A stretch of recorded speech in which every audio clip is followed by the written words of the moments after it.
السلام عليكم ورحمة الله وبركاته. ومدة الصومالية waxaan idinka rajaynayaa inaad ducada nagu caawintaan.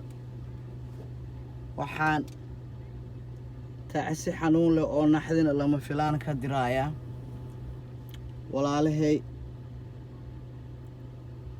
ku geeriyooday magaalada Muqdisho gaar ahaan xaafadda Boondheere. Cismaan Cabdikariin Sheekh Xuseen Cismaan Adoomow الله يرحم الراحمين. walaalkay kale محمد عبد الرحمن محمد ريس oo asagana ah walaalkay kale xaafad aan ku wada dhaloon ku soo wada kornay ahayn dad walaalo isjecel. ilaahay aan uga shukrino maanta meydka xaqa ahaa annagoo kala fog qof kasta uu meel ku heli doono. ayagana maanta meydkii haleelo saacadooda adduunyada ka dhamaatay calafkoodii waxaan alle u weydiiyey inuu ilaahay kutubkooda midigta ka siiyo jannatu firdawsan ilaahay ka waraabiyo. Cismaan Cabdikariin wuxuu geeriyooday talaadada ku horreeyay. naf kastana wixii ku geeriyootaa saacadeeda iyo meesha rabbi ugu tala galay. alxamdulillaah alshukru lillaah. ilaahay kutubkiisa midigta ka siiyo. wuxuu ahaa nin qalbi wanaagsan. wuxuu ahaa nin dariska iyo dadka xaafadoo dhan ku dhashtay Boondheere waxaan wada ahayn dad wada cuno oo isjecel oo qabiil iyo qurin aan ku dhaqmin. ilaahay waxaan ka baryaa inuu ilaahay taa noo celiyo oo dib nabad iyo dawlad noogu soo celiyo.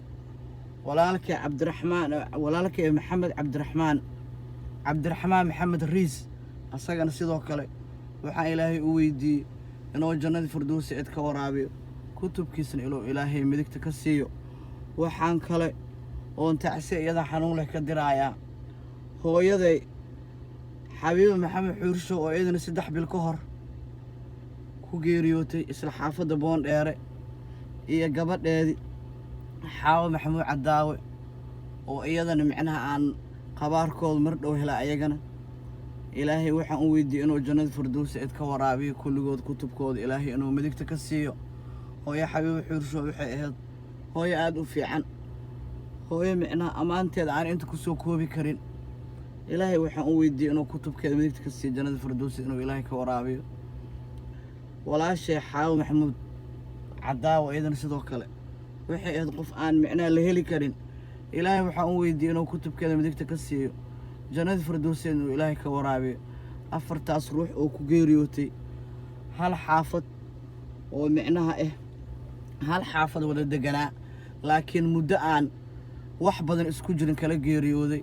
4toodaba ilaahay waxaan u weydiiyey inuu kutubkooda midigta ka siiyo jannada firdawsi inuu ilaahay ka waraabiyo. dembigooda iyo dembigooda dambe inuu ilaahay cafiyo. intii ay ka geeriyoodeen ay ka tageen waxaan gaarsiinaa tacsi aad u weyn samir jamiil inuu ilaahay ka siiyo. walaashay Siciid maxamuud cadaawe raaxo maxaan ku dhahaa maryan maxamuud cadaawe oo ah hooyo xuursho ilmaheedii. Cismaan Cabdikariin oo wiilkiisa ah deeq labada caruur kala magacooda ma garanayo Sweden ay degan yihiin. tacsiyaan gaarsiinayaa deeq Cabdikariin oo ah Cismaan Cabdikariin walaalkiis waxaan gaarsiinayaa tacsi naxdin leh. hodan Cabdikariin oo ah walaashay oo Cismaan ay walaalo ahaayeen iyadana waxaan u dirayaa tacsi naxdin leh inay micnaha samir jamiil inuu ilaahay ka siiyo. walaalkay cabdiraxmaan maxamed riis walaalihiis xuseen iyo gabdhihii deganaa dibadaha meeshay ka degeen ma garanayo laakiin xuseen Muqdisho uu degan yahay. waxaan idin gaarsiinayaa tacsi inuu ilaahay samir jamiil idinka siiyo.